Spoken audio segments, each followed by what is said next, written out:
bum, bum, bum, bum.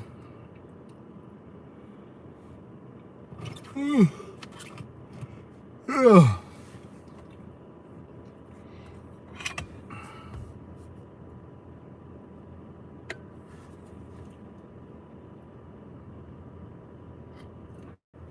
Okay, so it's been 33 seconds in here, and I really should just started. I should have started talking like right off the rip, because I always, for every time I do a live, whether it's TikTok, whether it's Instagram, it's not like recorded.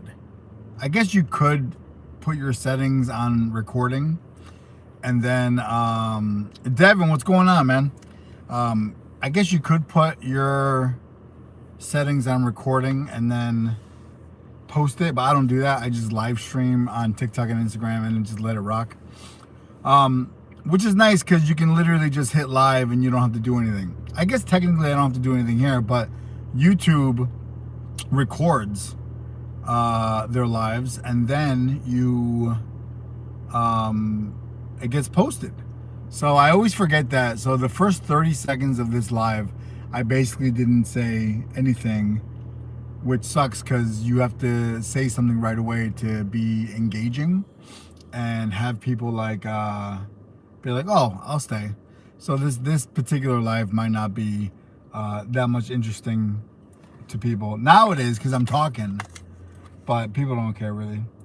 I wanted to do a live around this time anyways, on YouTube, because the majority of the people that follow me on YouTube are from the States, and right now in the States it should be nighttime. It's probably like, I don't know, 7 hours behind me, 8 hours behind me. So it should be like 3-4 o'clock in the morning in the States, something like that. I don't know. It's 11:25 right now, late morning, going on. It's lunchtime here in Finland, so it's nice. And with YouTube, because my channel is monetized and I make a certain amount of money on YouTube, whether this live is interesting or not, whether it's exciting, whether I do anything at all or whatever, my analytics will show later that my money goes up, my views go up, like the algorithm pushes my content more, that goes up, as long as I make a post that's more than 8 minutes long. So that's all. So if you're a small time YouTuber out there or a content creator on YouTube, and you're monetized, you make money off of it, make sure to at least do a daily 8-minute video, because you can make a video shorter than that, but you won't get, how do I explain it? You'll get a certain amount of advertisement and monetization on there, but the biggest bang for your buck is 8 minutes, because that's when you get your full ads on your post and your full monetization benefits. So yeah, that's just word of advice. So but no, hi to the couple people that are in here. What's up, Devin? Nice to see you. I'm just sitting in my car per usual, doing my thing. After I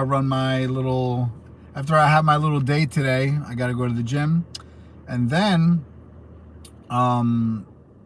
wifey wants to get back at it when it comes to eating better and whatnot. So I think we're gonna do steaks and veggies. And I'm thinking about, Finland doesn't have A1 sauce. I want A1 sauce.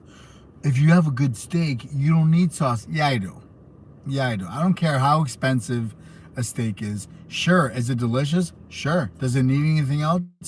Technically, no. I could eat it like this, but I would love some steak sauce on it. I mean, it's like saying, like, you know, I want a cheeseburger, but I don't want extra cheese. Like, who doesn't want extra cheese? I'll take an extra slice. Don't go crazy. You know, you can get foods that you like and add extra things to it. Just because one's high quality and better and this and that and the third, you can add things to it. It's okay. And if you like ketchup, you're pushing it with the steaks and ketchup thing. But if you like ketchup on your steaks and you like your steaks well done, then do it up. I will say this, when it comes to carne asada, if we're doing like skirt steak, ranchera steak, which is bavette or flap, whatever you want to call it. Yeah, I like my meat a little bit more of a chew. I don't like it super well done, but I want it medium well or medium. Now, if I'm doing like a nice steak, like New York strip, ribeye, sure, medium. Let's go with medium. I'm never going to do the medium rare or rare.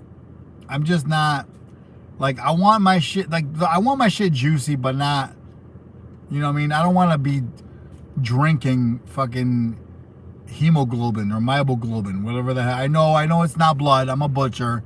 I know by the way,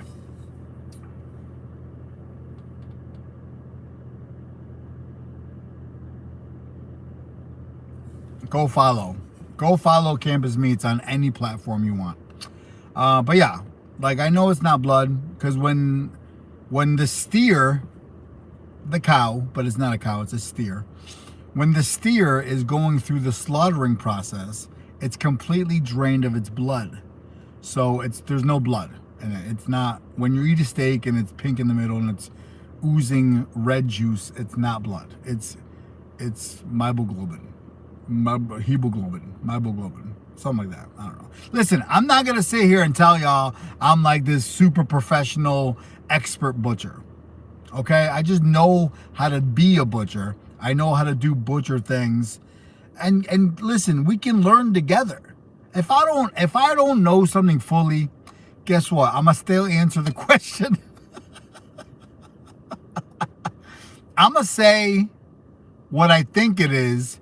You're gonna find out it's wrong, and then you're gonna correct me, and then guess what? We both learn together. Look at the positive sides of failing and being wrong. You know what I mean? Look at it like that. Okay? You know, I saw this video speaking, like, I know I shouldn't even be speaking like this, and I'm opening up a butcher shop, and I should be more professional and like say that I'm an expert and say that, but it's not it's not real life. I want to be honest with my customers. Like, I want to grow with my customers. I want to learn with my customers. So it's like one of those things where I saw this TikTok video where they were like, there are thousands to millions of people that are good at a certain profession that you happen to be in, right? And you might not be the best person in that profession, but you're pretty good because you obviously have a job in that profession, right? The difference between you doing that profession and then starting your own profession in that skill that you have is just doing it. And a lot of people don't have that in them. A lot of people don't. I could sit here and name a bunch of butchers that I genuinely would be excited, like, if they decided to open up their own butcher shop. I would love it. And I know they're better than me. I know they're more knowledgeable than me. I know that they're better at the butchery skills. I know all these things, but they're not taking that step. They're not jumping off the cliff. They're not dreaming enough to do that. And I am. And I also don't want to sit here and lie to y'all and tell y'all, and I don't want to sit here and you know, I know a really good amount. I'm pretty knowledgeable when it comes to butchery. I don't know everything. I'm learning, especially right now with opening this business. I've never looked up how to find meat distributors. I've never looked up how to find, like, oh, you know what's messing me up right now? So in the United States, the way butcher shops rate their meat is USDA. It's a USDA rating system, and it goes prime, choice, standard, right, when it comes to like steaks. And here they don't do that. Here they go by the Europe rating system, and it's not Europe like the word Europe. It's Europe like EUROP. And E stands for excellent. R stands for, I forgot what it was. And they don't go by the steaks. They don't go by like, this steak is prime, this steak is choice. They go by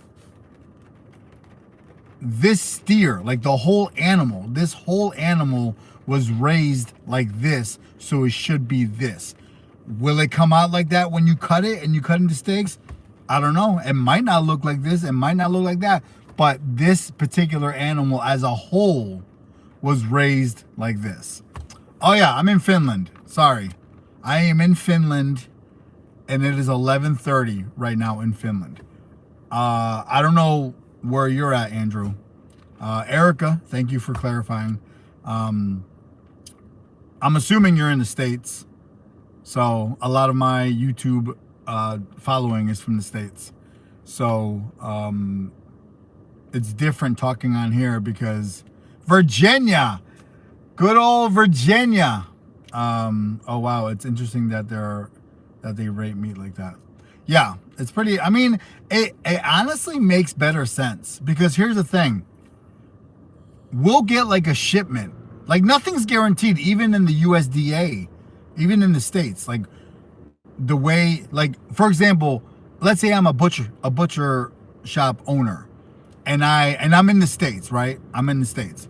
And let's say the meat distributor that I work with, let's say you know what, I want to be fancy next week. Let me just order a whole bunch of prime steaks, right? And I order like a whole case, which is a 50-pound box, and each primal is like this big, and you can get, when you cut it, you can get about 12 steaks out of a big primal. And usually a 50-pound box will have about 4 primals.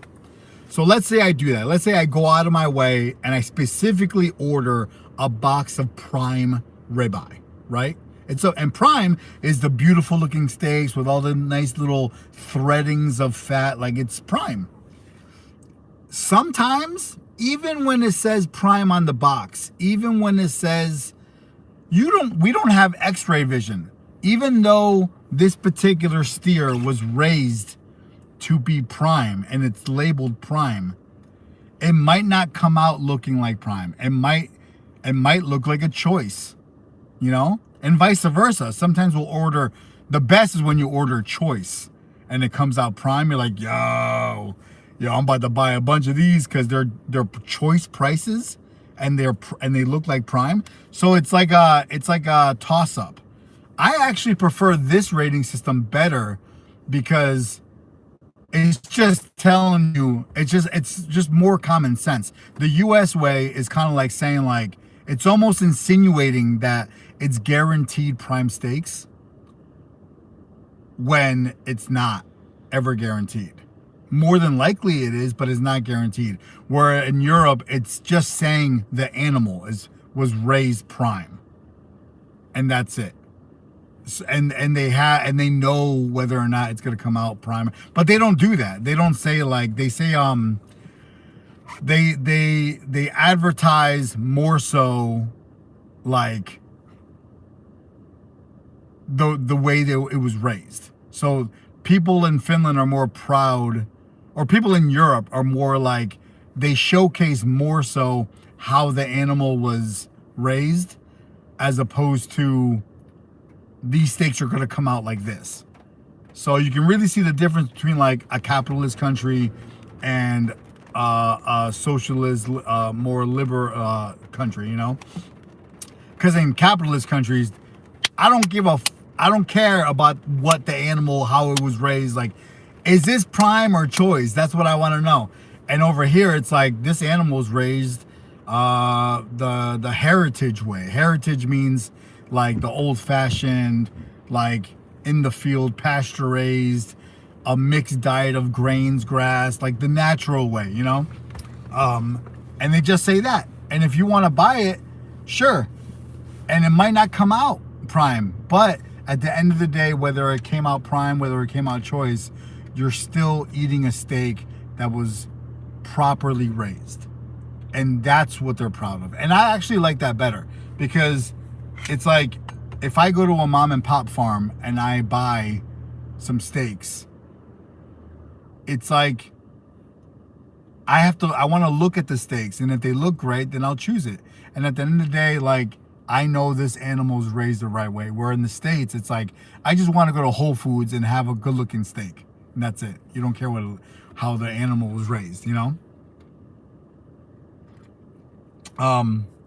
So here, instead of opening up a butcher shop and being like, we have prime steaks, they don't know nothing about that. Here, the way I would advertise is, I have a butcher shop and we have heritage steaks, which means all my beef is raised like the old fashioned, old school, like awesome, like better way, you know? And then some people don't want that. Some people, like, there are health nuts out here that want a healthier steak. So they do the whole, like, I want a steak, but I don't want it fatty because I'm eating healthy. So I want a grass-fed steak. And a lot of people think grass-fed means better. It doesn't mean better. It just means healthier. A lot of people think like, oh, these cows aren't supposed to strictly only eat grass. That's not natural. If you have a farm and you have a bunch of cows or steers, whatever, and you let them hang out in the field, in the pasture, they're not sitting there like choosing to like, I'm only gonna eat grass. That's not how that works. They eat whatever is out there. Grain, grass, dirt, bugs, all that stuff. So, and that's good. You want like a good, you know, diet mix for the animals. Where a grass-fed steak usually smaller. It's a lot leaner, no fat, which really just means healthier, which really just means not as tasty.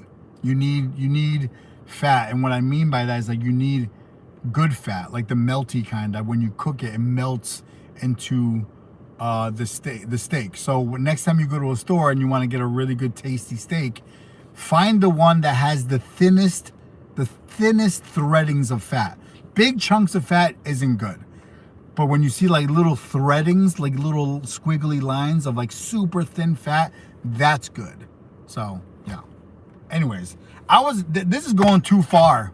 I was just gonna do a quick 8-minute video and now it's turning into this. But thanks so much for the support. Everybody go follow me on Campus Meats. The particular platform that I'm blowing up on right now is TikTok. So go follow Campus Meats TikTok. Show me some love. Also follow my Suave Boom TikTok too. That's the bigger channel anyways. So go follow me, show me some love. And Instagram too, please, Instagram. I just hit 1,000 followers on Instagram with Campus Meat. So go follow me in there, show me some love. Let me know that you follow me from this live, and we'll keep it pushing. All right, y'all. Peace.